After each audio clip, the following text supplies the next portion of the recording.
My, 44 Mai's, wife, 41F, was recently contacted by her ex-boyfriend, a co-writer, 36 Mai, and I've grown a bit nervous. Hello everyone. Let me first start by saying that my wife and I are very open, maybe way too open about our past and past partners and all that. She is my second wife. My first wife was big on fidelity, and we broke up over her cheating. The ex and I share a son. My wife also has a daughter of her own from a previous marriage. We've been married for 5 years, and our little blended family works well together. As I mentioned earlier, we are perhaps too open about our past relationships. Her first husband was a serial cheater. He was a musician and slept around with women from his gigs. She stumbled onto his emails only to learn that he was involved with 5 other women, one of which he'd gotten pregnant. Not wanting their child to grow up in a broken home, she wanted to save the relationship and reached out to one of her old internet friends for advice. We'll call him Chris. The two had been friends for 7 years up until that point, but had never met. They were writing partners. In fact, before they lost contact, they had been writing a novel together. She tells me that when she reached out for support, he was very kind and had actually been recommending a lot ways to get past infidelity or what you should speak to attorney about, in general being a good friend. Somewhere in that, they decided to revisit writing their book again. According to her, they would casually flirt, but as they lived on opposite sides of the country, they had no means to act. In all this, she decided her marriage was dead and stopped trying to fix things. Checked out, I guess. She and Chris expressed mutual attraction, and by the end of the year, he flew out to meet her. She filed for divorce right after the affair got physical, and Chris moved later that year to be with her. To make a long story short, her daughter, who was only 5 at the time, didn't really take to him. As she says, he didn't do anything wrong, she just wasn't adjusting properly after the divorce and didn't like somebody replacing her father. My wife told him they needed to take a break due to this and due to the fact that he's a bit crass sometimes. She had only intended for it to be a short break, but he was apparently so hurt that he'd moved that far to be turned away 2 months in, and so he broke it off entirely. After months had gone by, they reconnected to try and finish their book.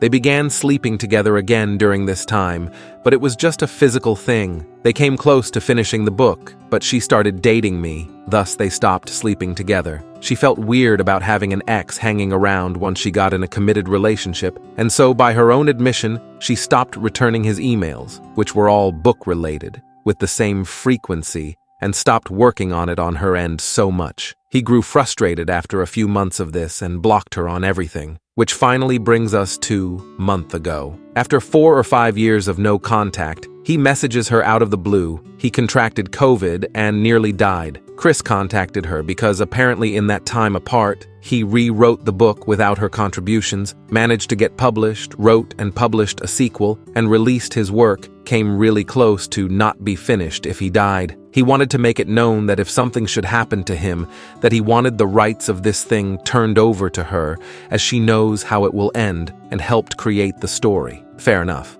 That actually sounds nice. But then they get to talking. He's apparently writing a comic adaptation, and he invited her to come on board for it. He has a lot of the art done, and she was very excited showing me and explaining to me who all the characters were, their backstories, what she thinks he got wrong in the design. She also read the first book and is telling me which names he changed, what characters were and weren't in their version, the plot differences. And she seems to be having a lot of fun with it. I knew they wrote together, she's mentioned it before, but I had no idea they had this whole universe created. I can tell it was something that was really important to her. She seems like she might take him up on the offer, and this worries me. Every time they've worked on something in the past, it leads to sex, and there is a bit of sexual content in their writing. I'm not the jealous type, and I certainly don't want to step on a dream she had buried, but I don't want a repeat of history. I'll admit I decided to snoop their conversation, and while he seems like he's been on the level and is only really discussing the project, she's pressing for information on his personal life. I wouldn't say in a flirty way, but she asked him if he's seeing anyone now, and when he answered no, he's too busy, that relationships just get in the way, she told him he needs to get back out there. That celibacy isn't a good look on him. We're pretty open about our past sex life, so I know her ex-husband was terrible at it, and once when drunk she said of Chris, "Don't let a great fuck convince you it'll be a great relationship." How the hell do I proceed? I know she was emotionally broken by her ex-husband, and that's why she cheated, but she did cheat with this man. I've met him. He seems like an on-the-level guy. but they have a history that tells me something might happen. I want to approach my wife with my concerns, but I don't want to seem like an overbearing, controlling person. I want her to have her creative outlet, because she glows in a way I've never seen before when she talks about this book I barely knew anything about. It feels like it's something that was deeply important to her that she forced not to be important. I want that for her, but I don't want their interactions to escalate into something more like they have 3 times already. Update 1. My wife's ex-boyfriend re-emerged in her life, asking to work on a mutual writing project that she abandoned years ago, that he's achieving financial success with now. I don't know who this woman is. The level of deception is so involved and deliberate that I'm hardly capable of comprehending that I've spent the last 6 years of my life with this person. I decided to sit down with her and talk about how I felt about the situation, that I was happy she rediscovered her old writing and expressed that it would be cool for her to explore that as a hobby or a profession, as she's quite good at it and clearly enjoys it. At the time, she agreed and said that Chris, her ex, being around wouldn't be a good thing, saying she was worried that he might be using this as a ploy to talk with her again. When she said these things, I was like, okay, cool. She has the same misgivings I do, and she's not minimizing my feelings or calling me controlling. In fact, we're on the same page. Oh, how wrong I was. That conversation should have been the end of it, but for some reason my brain started getting weird, and I began thinking it was going too well. Yesterday morning, when she got in the shower, I took her phone and went into it. His number was there, and their entire conversation had been deleted. It hadn't been 3 days prior. Red flags. Chikid Facebook Messenger. She's talking about her upcoming trip for work, which takes her to Vegas.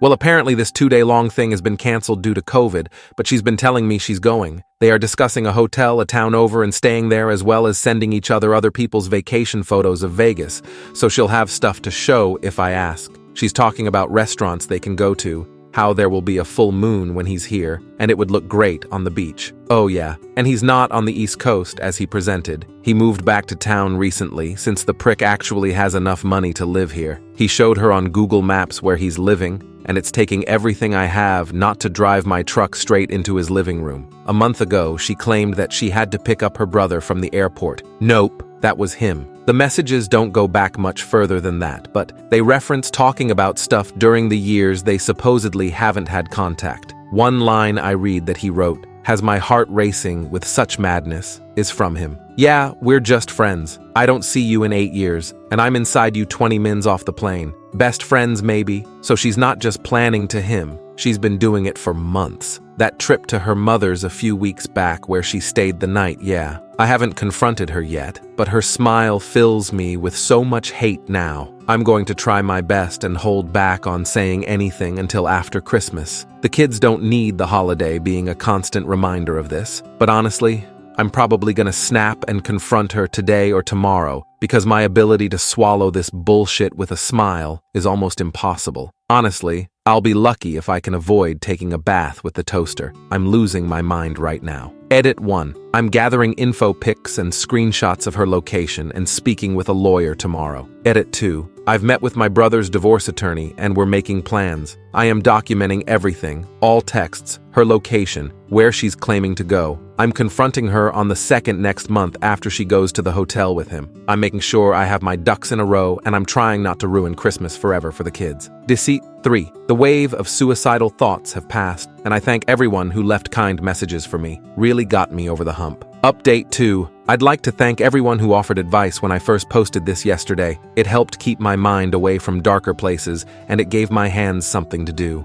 I've been talking with my brother for support and have continued to monitor their communications. She noticed me acting different, and I told her it was just me having the blues over the anniversary of my aunt's death, which was enough. So she didn't start realizing I know all I know. I spent 3 hours today in my car outside of a McDonald's using their Wi-Fi to access her emails, and they're using Yahoo Messenger to communicate. She's on this with her tits out in a ton of pics, all of which I'm saving. Real cute. There's one with her posed with flowers. I got her for her birthday. They've been sexting since like March. Some select quotes from her. I can't just start talking about the book all the time. I talked about you twice when he and I got together. If I started talking about you and the book a lot now, he's gonna think something is up.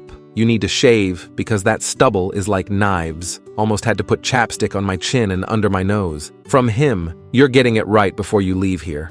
I want him to kiss you after you spent the afternoon swallowing me. Honestly, my compulsion not to beat this man to death is strong. I won't do it. But the fact that he's so, purposefully vicious is making me want to wear his teeth as a necklace." Update 3. A heads up. I began writing this the day it happened, and I'm not rewriting it. So if some of my feelings don't reflect exactly what my comments were saying in the last couple of days, that's why. I've got some work to do today, so I might not respond to anything for quite some time. I never want to go through anything like this ever again. This was the single most difficult thing I've ever had to do, and I'm twitching like a tweaker every so often now. She left for either work or Chris's today, not really sure where she went, but she was gone. Tried to check her location, and either she turned off locations or my phone was giving me issues. I didn't have the means to serve her. That comes later this week. But I had to confront her before she realized what I was doing, so she wouldn't have any more time to formulate some working lies. Heard my garage door opening and turned on the camera on. She comes in completely oblivious. I tell her she ought to sit down because we've got to talk.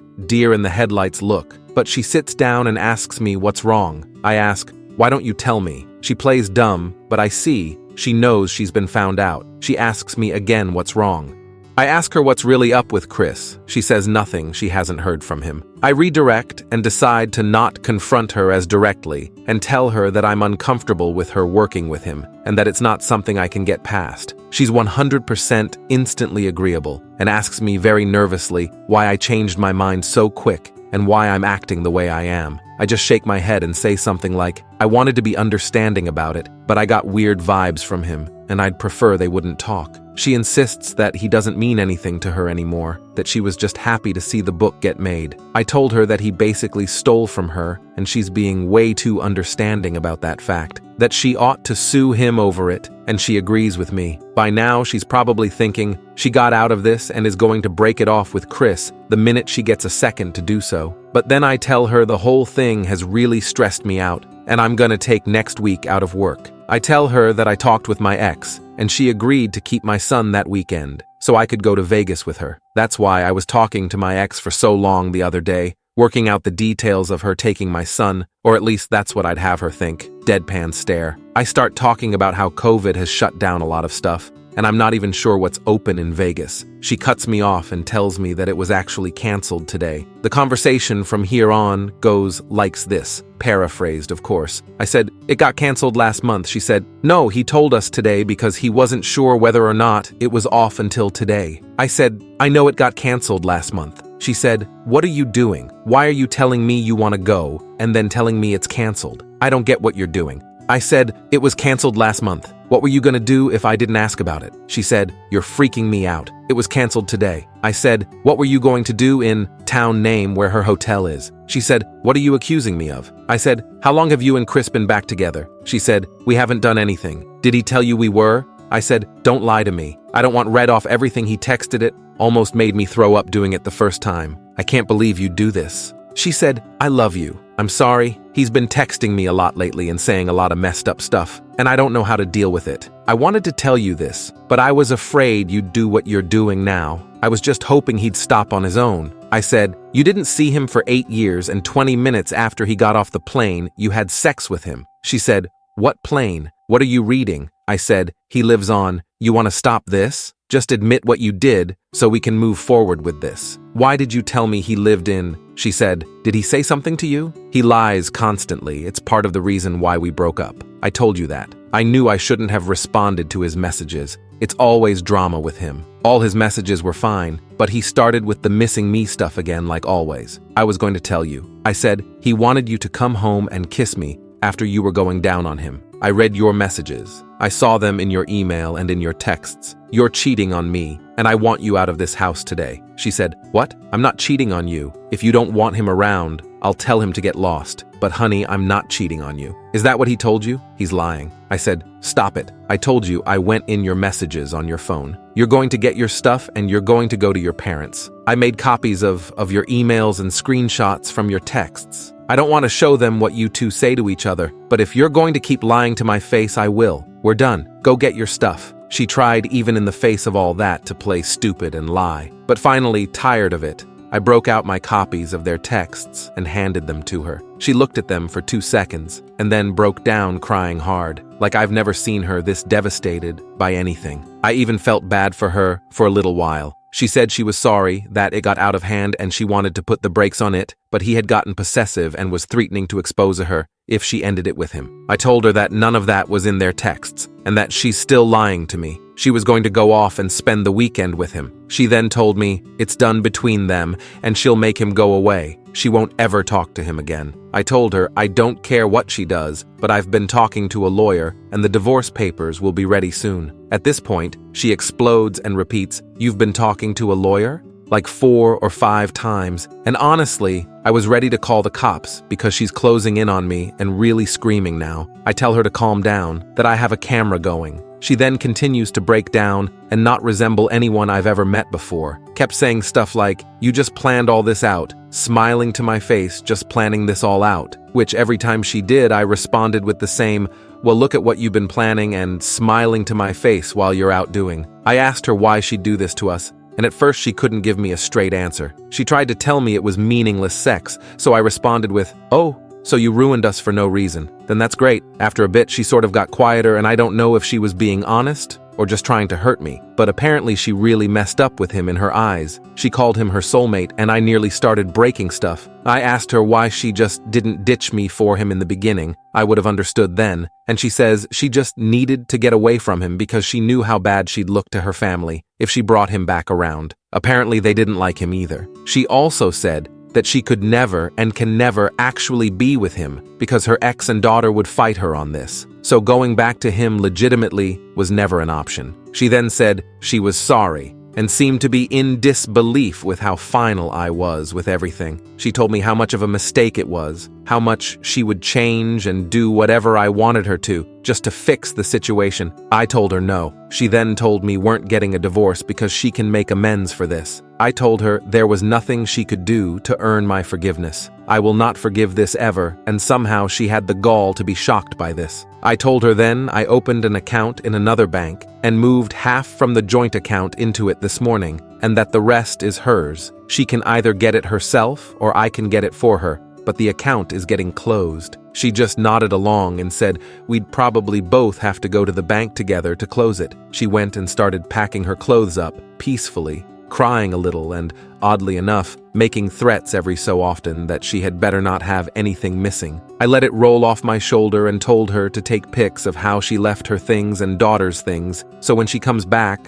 she'll see I didn't touch anything. Her folks had been contacted, and they're in disbelief. They're both surprised that Chris is even a factor in any of this, and spent time apologizing to me, and soon after she was out of my house. The next day, STBX hit my phone with so many, "I love you. I'm sorry, we can fix this" texts that I contemplated flushing my phone. I wanted to just turn it off, but my ex-wife had my son, so I needed it on just in case of an emergency or a change in plans when he was coming home. So I just started responding to her texts by sending screenshots of the worst parts of their conversation and saying nothing of my own. Ex returned with my son and brought dinner from my favorite Chinese place. I didn't give my son the exact reason when I told him, but he asked it flat out whether she cheated because it was so sudden, and I told him he was right without elaborating. They stayed for a while before returning home, and I've just been kind of floating around the house trying to keep it together. It's like 2 or 3 days since I began writing this, and I'm off to the gym and then my lawyers. This thing is already way too long,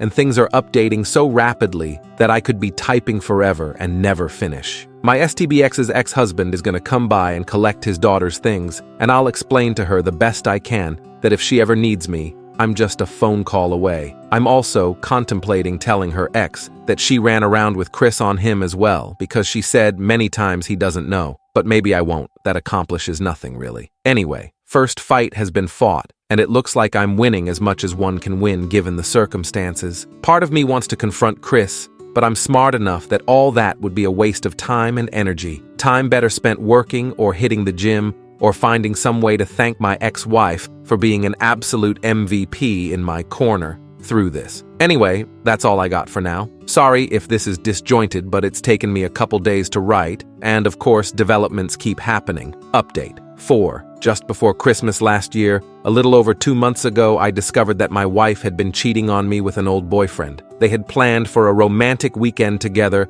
which I ruined for them when I confronted her. This will be long. So as an update, I've mostly gone no contact with my STBX.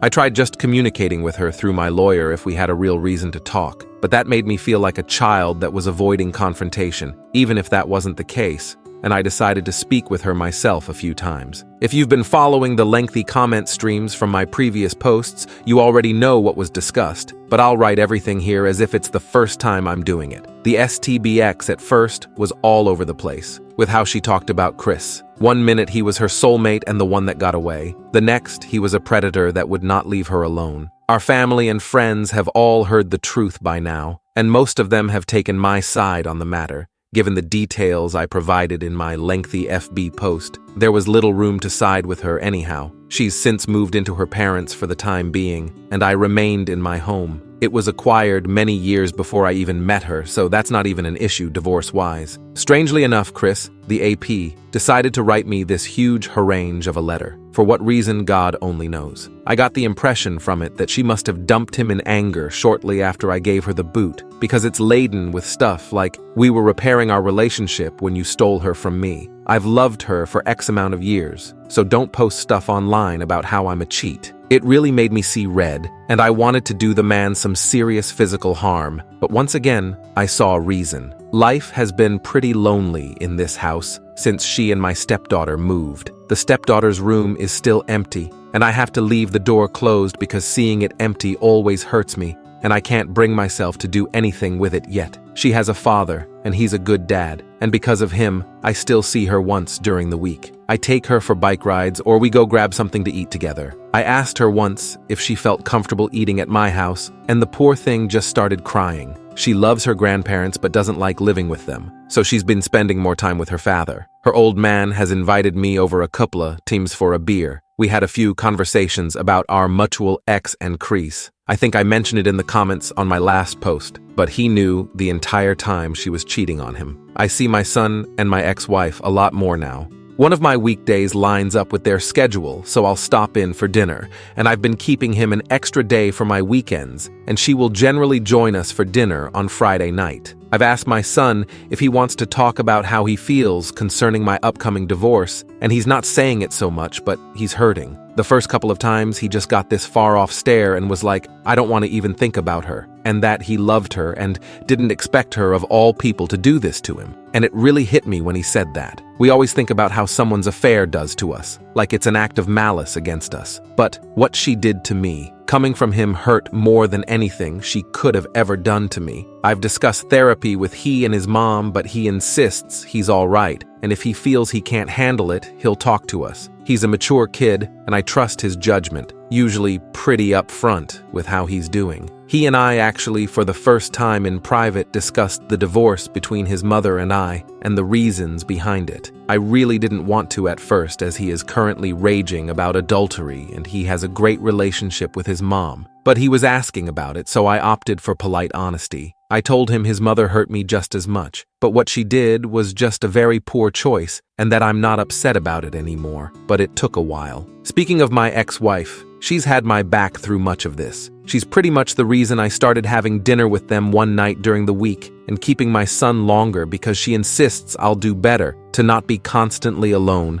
in that house. A lot of people have suggested that she and I reunite. If I was to ever come to that decision, I would want to wait to be done with some therapy sessions, perhaps couples therapy, if she was anywhere in this ballpark. We did briefly discuss our own divorce and the infidelity that led to it. I've moved past it and don't feel too fazed by it anymore, but she talks about it like she just got caught. It's not the first time I've done so, but I told her that I forgive her for it. I even added this time that, giving more consideration to how she described the encounter, it's likely she was preyed on by some creep because she had too much to drink. This wasn't a guy she knew very well and had only seen around her place of work a few times, as, if I'm remembering this right, either didn't work in her area or worked at a separate location. In either case, she has literally not seen him since like a few days after it happened. It's a little tough thinking about that too, because even though it doesn't bother me on a regular basis anymore, the fact of the matter is, I was really loving my life up until she broke the bad news to me. The STBX kind of smoothed things over for me when that relationship started. But once again, right as I'm feeling my life is great and I'm happy, infidelity messes that up for me. Kind of makes me really unwilling to even consider another relationship if this is what all my time and effort leads to. All that said, I'm taking a trip to Disney World this July to try and wash my mind of all this. Originally, it was supposed to be me, the ex-wife, and my son, but I've managed to talk the STBX into allowing my stepdaughter to come along so she won't feel excluded. She'll probably just use the time to bang her next unfortunate soul, but that's not my problem anymore. Update 5. Hello again, everyone. It's about 6 months from my first post on here. In short, out of the blue one day, my wife of 5 years claimed an ex-boyfriend she used to write with suddenly appeared again, wanting to know if she could work on an old mutual project together. Well, as you might have guessed, she was having an affair that went back for quite a long time. Their dirty emails to each other disgusted me, as they were extremely, almost intentionally hurtful. It wasn't bad enough for her to cheat on me, but he said he wanted her to go home and greet me filled with him, so to speak. I held my together for the kids for Christmas. She has a daughter, and I have a son. I confronted her, threw her out, and went as no contact as I possibly could. Her AP, Chris, sent me a few messages after the fact claiming that I have no reason to be upset because in his eyes I stole her from him, and he'd been holding this one-sided grudge for the last 5 years and talked as if we had been enemies for quite some time. In short, my STBX's family never approved of him, so she dumped him. She went on to claim they were soulmates, and that's why she couldn't turn him away. Well, I've been keeping my health, working out, continuing to work from home, but that'll be over soon.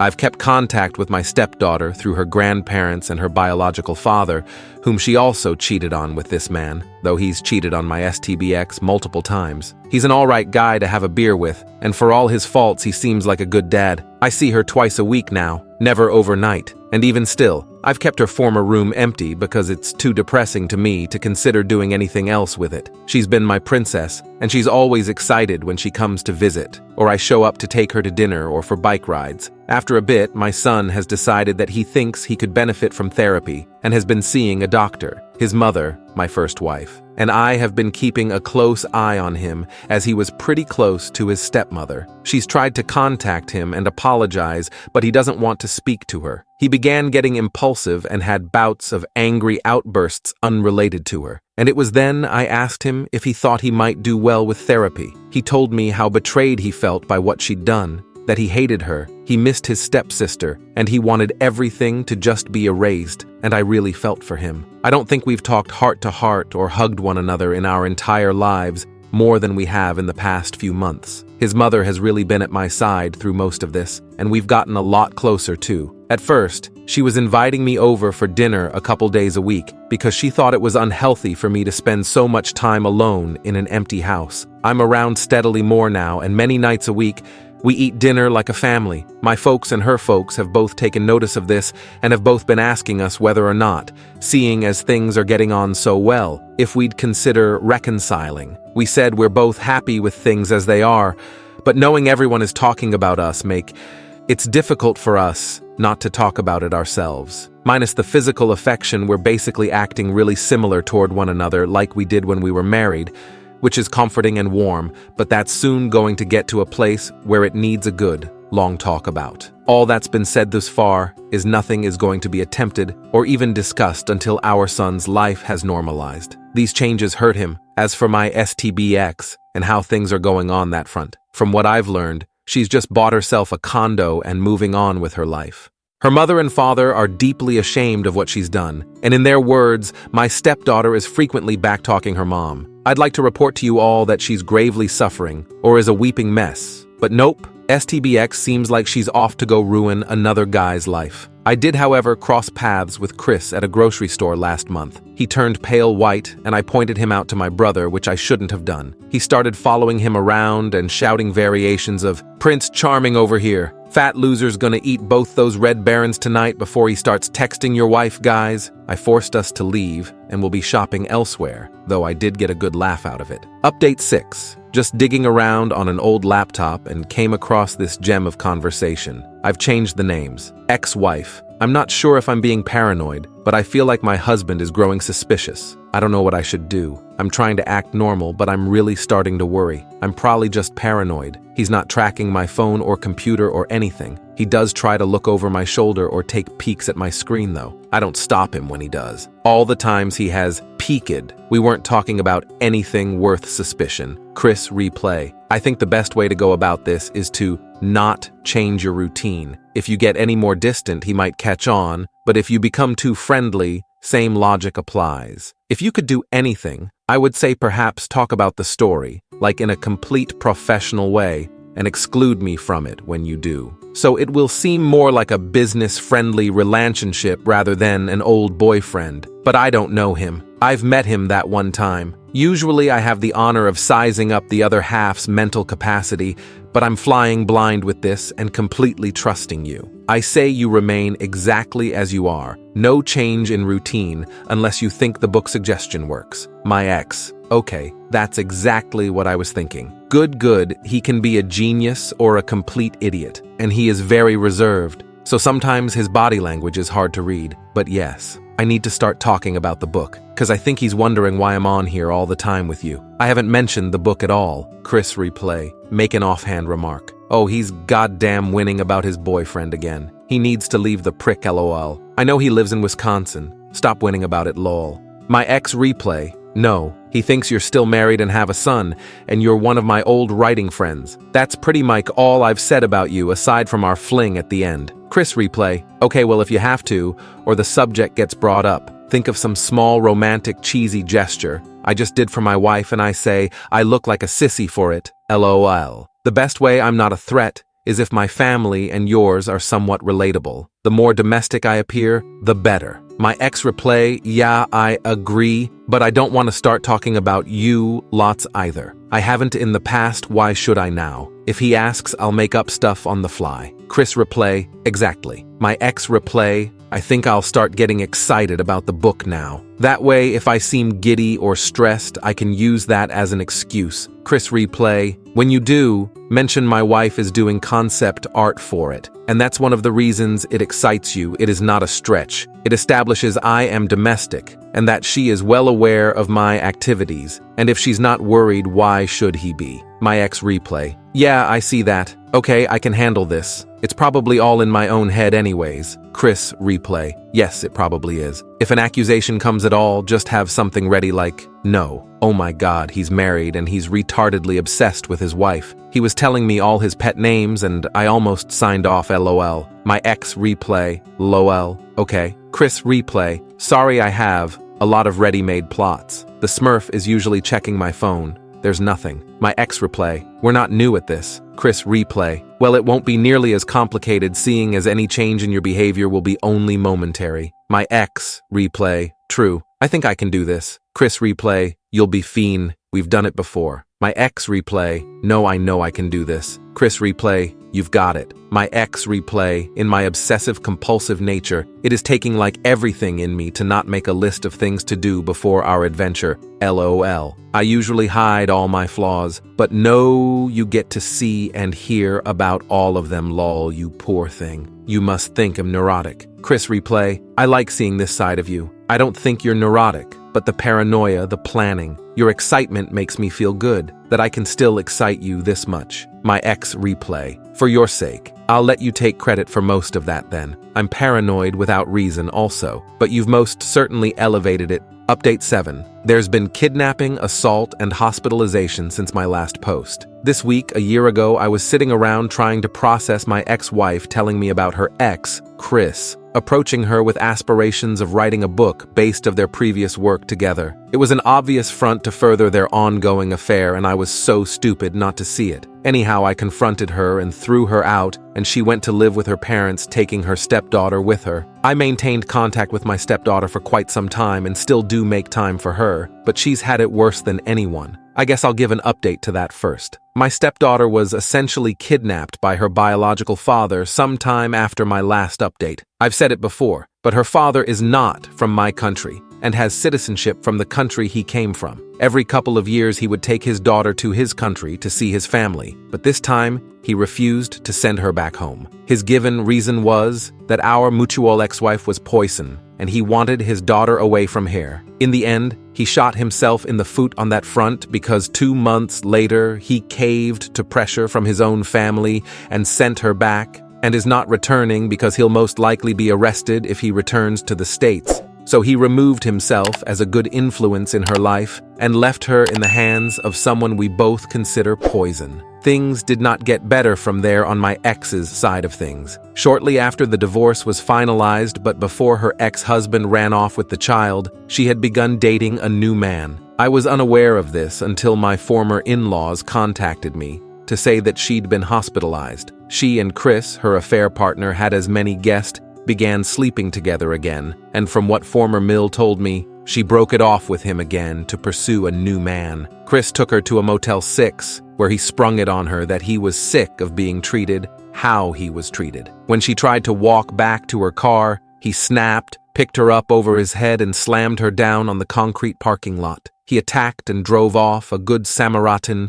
before stomping on one of her hands and then choking her so hard she had dark purple bruises and a fractured vertebrae in her neck. Thankfully, he's behind bars now and is facing a slew of assault charges and perhaps even attempted murder, but I've not followed up on the legal aspects of any of it. She is in physical therapy and in recovery as she was also concussed in the assault and is pretty hazy a lot of the time. No matter what she did to me, seeing her in this condition breaks my heart. My stepdaughter spends a lot of time with me these days as I am trying to do what I can to help the situation. She is understandably not in the best spirits, but spending time with my son's mother, and I at least gives her a solid place to stand. That just leaves my first wife, my son's mother. A lot of people have expressed a desire to see us reconcile, and in many ways we have. Neither of us is pushing the other back into a relationship, but we have discussed our past, the infidelity that separated us, and the fact that she has been forgiven by me. We aren't officially back together, but it isn't uncommon for us to spend the night at each other's place, and as we speak, it's been 5 days since we've slept in different houses. We sleep separately, as I'm sure this all confuses my son, but we've been intimate regularly for over a month now. It's going nice and easy. Nobody is pushing for anything more than what we have, and for the moment it's working out. I could go on for many more paragraphs, but I think I'll wrap up this update and answer questions as they come.